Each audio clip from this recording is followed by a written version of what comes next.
वहीं बढ़ते हैं खबरों की ओर। लोकसभा चुनाव के लिए बीजेपी ने अपने पत्ते खोल दिए हैं। मध्य प्रदेश की 29 में से 24 सीटों के लिए बीजेपी ने उम्मीदवार घोषित कर दिए हैं। वहीं 5 सीटों को होल्ड कर दिया गया है। सबसे बड़ी बात यह है कि जिन सीटों को होल्ड किया गया है उसमें इंदौर भी शामिल है। इंदौर लोकसभा बीजेपी को सेवगढ़ है। आपको बता दें, यहां से मौजूदा समय में शंकर लालवानी सांसद हैं। वहीं छिंदवाड़ा लोकसभा सीट को भी होल्ड किया गया है। इसके कई मायने भी निकल कर आ रहे हैं। आपको बता दें कि ये जो 5 सीटें होल्ड की गई हैं, इसमें छिंदवाड़ा है और सबसे अहम बात है कि इसमें इंदौर को शामिल किया गया है। इंदौर लोकसभा सीट बीजेपी का जो है वो सेवगढ़ है। छिंदवाड़ा जो कि कमलनाथ का गढ़ है, वहां से नकुलनाथ को जोड़ा जा रहा है। तो आपको बता दें, बीजेपी ने उम्मीदवार घोषित कर दिए हैं, 5 सीटों को होल्ड किया है। सबसे बड़ी बात यह है कि जिन सीटों को होल्ड किया गया है उसमें इंदौर भी शामिल है। इंदौर लोकसभा सीट बीजेपी का सेवगढ़ है। यहां से मौजूदा समय में शंकर लालवानी सांसद हैं। वहीं छिंदवाड़ा लोकसभा सीट को भी होल्ड किया गया है। इसके कई मायने हैं। आइए जानते हैं। हमारे साथ जुड़ चुके हैं देश न्यूज एडिटर सूरज पाठक जी और उनसे जानेंगे कि आखिरकार बीजेपी की जो 5 सीटें हैं उनको होल्ड क्यों किया गया है। बहुत बहुत स्वागत है आपका सूरज जी। राजनीति में माहिर बीजेपी ने जो 5 सीटों को होल्ड कर दिया है और क्योंकि राज्य की जनता की धड़कनें एक बार फिर से बढ़ा दी है इन 5 सीटों को होल्ड करके, और इसमें जो मुख्य तौर पे देखा जाए तो इंदौर इसमें मुख्य माना जा रहा है क्योंकि इंदौर को भी होल्ड करके रखा है अभी। देखिए निशा, भारतीय जनता पार्टी मध्य प्रदेश में विधानसभा चुनाव में भी आगे एक कदम आगे बढ़ के रही है और लोकसभा चुनाव में भी जहां एक तरफ कांग्रेस घोषणा कर रही थी कि हम सबसे पहले प्रत्याशियों की घोषणा करेंगे, बिल्कुल कांग्रेस को पीछे छोड़ते हुए भारतीय जनता पार्टी ने पूरे देश की 195 सीटों पर अपने प्रत्याशियों की घोषणा कर दी, जिसमें मध्य प्रदेश की 24 सीटें शामिल। बिल्कुल बिल्कुल। मध्य प्रदेश की 5 सीटें जिनकी आप बात कर रहे हैं, छिंदवाड़ा, बालाघाट, धार, इंदौर, उज्जैन, ये जो सीटें हैं, इन सीटों पर बड़ी कश्मकश है। हालांकि 24 लोकसभा सीटों पर उम्मीदवारों के नाम का ऐलान करके 5 सीटें जो होल्ड की हैं, इसमें बीजेपी का गढ़ कही जाने वाली इंदौर लोकसभा सीट और उज्जैन लोकसभा सीट भी शामिल है। बिल्कुल। दरअसल क्या है, इन 5 सीटों पर पैंच फंसा हुआ है। इंदौर और उज्जैन सीट पर स्थानीय नेता टिकट के लिए लॉबिंग करने में जुटे हैं कि जो लोकल हैं, वहां के स्थानीय नेता हैं, उनको टिकट मिल जाए। दूसरा, छिंदवाड़ा, बालाघाट और धार इसलिए होल्ड किया गया है क्योंकि केंद्रीय संगठन ने जो सर्वे कराया था, उस सर्वे में छिंदवाड़ा लोकसभा सीट, बालाघाट लोकसभा सीट और धार लोकसभा सीट, इन 3 सीटों पर कांग्रेस मुकाबले में दिखाई दे रही है। जहां एक तरफ बात कही जा रही थी, Bharatiya Janata party clean sweep की बात कर रही थी कि हम 29 कमल की माला प्रधानमंत्री नरेंद्र मोदी को पहनाएंगे, तो इन 3 सीटों पर जो सर्वे हुआ है, छिंदवाड़ा सीट पर, बालाघाट सीट पर और धार सीट पर, यहां पर कांग्रेस बीजेपी को कड़ा मुकाबला देती हुई दिखाई दे रही है। भारतीय जनता पार्टी की केंद्रीय चुनाव समिति की जो 6 मार्च को बैठक थी, उसमें इन 5 सीटों पर नाम फाइनल करने की बात थी, लेकिन अभी इनको होल्ड कर दिया गया है। हालांकि छिंदवाड़ा सीट पर छोड़ करके संभावना है कि बाकी 4 सीटों पर बहुत जल्द जो है नामों की घोषणा हो जाएगी। दरअसल मैं आपको विस्तृत बताना चाहूंगा कि जिन सीटों पर भाजपा ने प्रत्याशी घोषित नहीं किए हैं, वहां पहला संकेत तो यही मिल रहा है कि मौजूदा सांसद को दोबारा टिकट दिया जा सकता है। इन 4 सीटों पर वर्तमान के सांसद हैं। बिल्कुल बिल्कुल। 5वीं सीट लोकसभा की जो छिंदवाड़ा की है, वहां संशय बरकरार बना हुआ है और इन सभी सीटों पर महिलाओं की प्रबल दावेदारी है। बिल्कुल। समीकरण देखें जी, यहाँ इन सीटों के सियासी समीकरण के हिसाब से पार्टी 2 सीटों पर महिला उम्मीदवार उतार सकती है, क्योंकि अभी जिन 24 सीटों पर उम्मीदवारों के नामों का ऐलान किया है, उसमें से 4 सीटों पर महिला उम्मीदवारों को टिकट दिया गया है, जिसमें सागर से लता बांखेड़े हैं, भिंड लोकसभा से संध्या राय हैं, शहडोल लोकसभा सीट से हिमाद्री सिंह है और रतलाम झाबुआ सीट से अनीता चौहान को टिकट दिया गया। भारतीय जनता पार्टी ने पिछले चुनाव में 4 महिलाओं को टिकट दिया था, लेकिन इस बार ये संख्या 6 हो सकती है। यदि हम बात करें तो यदि इन 5 सीटों पर महिलाओं की बात करें तो इंदौर में डॉक्टर दिव्या गुप्ता का नाम सामने आ रहा है, उज्जैन लोकसभा सीट से रानी जाटवा का नाम सामने आ रहा है और छिंदवाड़ा लोकसभा सीट पर मोनिका भट्टी बीजेपी की प्रत्याशी हो सकती हैं। और वहीं बालाघाट में गौरीशंकर बिसेन की जो बेटी है मौसम बिसेन, उनको टिकट दिया जा सकता है और धार में रंजना बघेल को टिकट दिया जा सकता है। यहाँ एक बात और बता दूं मैं कि इंदौर सीट का जो विश्लेषण है कि इंदौर सीट भाजपा का गढ़ मानी जाती है। 1989 में सुमित्रा महाजन ने यहाँ से चुनाव जीता था और कांग्रेस से सीट छीन ली थी। इसके बाद से लगातार भारतीय जनता पार्टी यहां से जीत दर्ज करती आ रही है।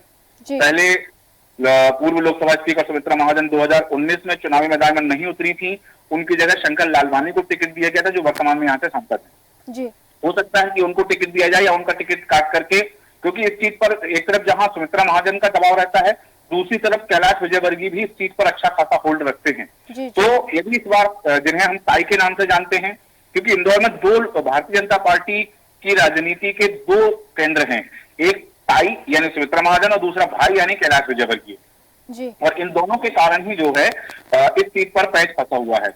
यहाँ एक वर्ग जो है भारतीय जनता पार्टी के कार्यकर्ता, वो वर्तमान सांसद के साथ जुड़े हुए शंकर लालवानी के साथ है, तो दूसरा किसी नए चेहरे को मैदान में उतारना चाहते हैं। दावेदारों की बात करें तो यहाँ से निशांत खरे, जीतू जराती और गौरव रणदीपे का नाम शामिल है कि इन तीन में से भी कोई एक नाम शामिल हो सकता है।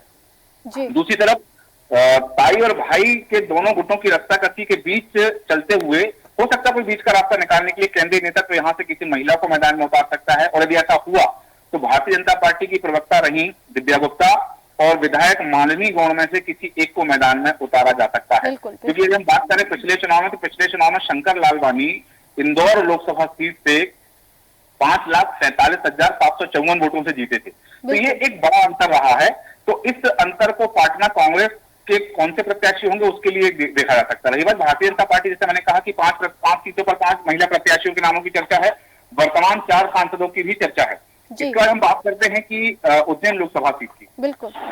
उज्जैन लोकसभा सीट जो है मुख्यमंत्री डॉक्टर मोहन यादव का गृह नगर वाली सीट है। बिल्कुल बिल्कुल। तो इस सीट पर होल्ड किया जाना जरूर जो है सियासी गलियारों में चर्चा का विषय बना है, क्योंकि डॉक्टर मोहन यादव की पसंदीदा चेहरा यहाँ हो सकते थे।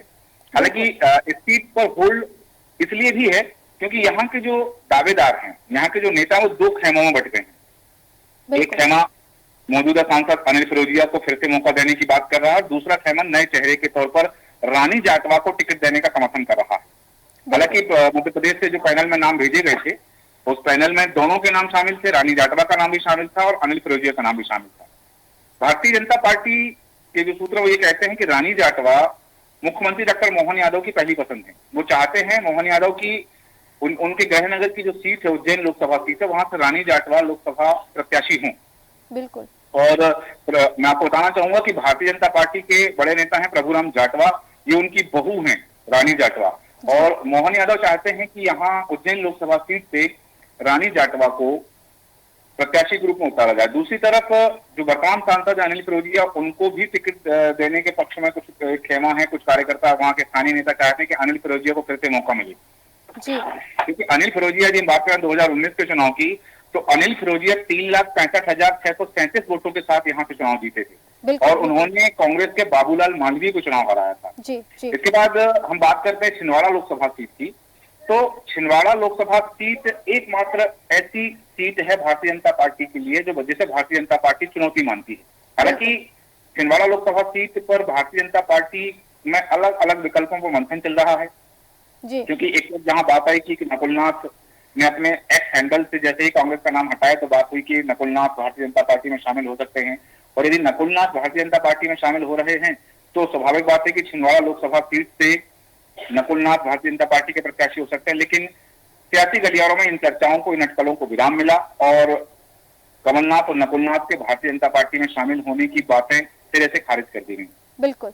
दूसरी तरफ भारतीय जनता पार्टी को उम्मीदें थी कि नकुलनाथ भाजपा में शामिल होंगे, तो उन्हें उम्मीद बना। दूसरी तरफ यदि नकुलनाथ बीजेपी में नहीं आते हैं तो दूसरे विकल्प के तौर में भारतीय जनता पार्टी किसी बड़े नेता को, क्योंकि पहले छिंदवाड़ा लोकसभा सीट से शिवराज सिंह चौहान के नाम पर भी विचार किया जा रहा था, लेकिन शिवराज सिंह चौहान अब विदिशा सीट लोकसभा सीट से प्रत्याशी बन चुके हैं। तो संभावना ये भी की जा रही है कि क्योंकि प्रहलाद पटेल एक बार वहां चुनाव लड़ चुके हैं, छिंदवाड़ा लोकसभा सीट से एक बार भारतीय जनता पार्टी के टिकट पर प्रहलाद पटेल चुनाव लड़ चुके हैं। हालांकि उन्हें पराजय का सामना करना पड़ा था, लेकिन इस बार फिर से संभावना है कि या तो प्रहलाद सिंह पटेल या फिर पूर्व गृह मंत्री नरोत्तम मिश्रा का नाम भी चर्चा में है कि छिंदवाड़ा लोकसभा सीट से भारतीय जनता पार्टी इन 2 नामों में से किसी एक पर विचार कर सकती है। आपको एक बात और बताना चाहूंगा कि भारतीय जनता पार्टी जिस तीसरे विकल्प पर चर्चा कर रही है, वो तीसरा विकल्प है कि विवेक साहू, जिन्हें बंटी साहू के नाम से जाना जाता है, क्योंकि उन्होंने लोकसभा चुनाव से ठीक पहले विधानसभा चुनाव में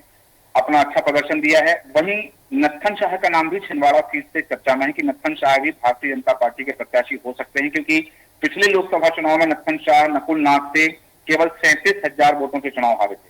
बिल्कुल। 33,536 वोटों से ही नकुलनाथ चुनाव जीते थे।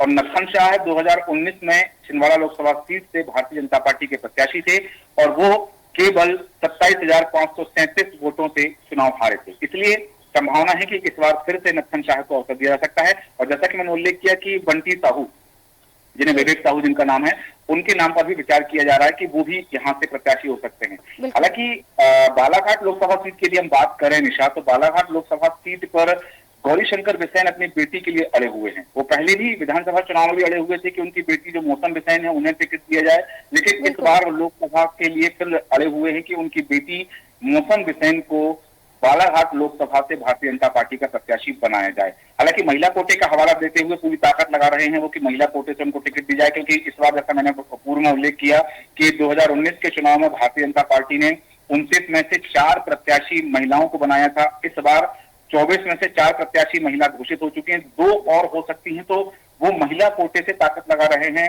गौरीशंकर बिसेन की महिला कोटे से उनकी बेटी मौसम बिसेन को टिकट दिया जाए। हालांकि विधानसभा में उनको मौका दिया गया था, लेकिन स्वास्थ्य कारणों के चलते वो पीछे हट गई थी और उनके पिता गौरीशंकर बिसेन चुनाव लड़े।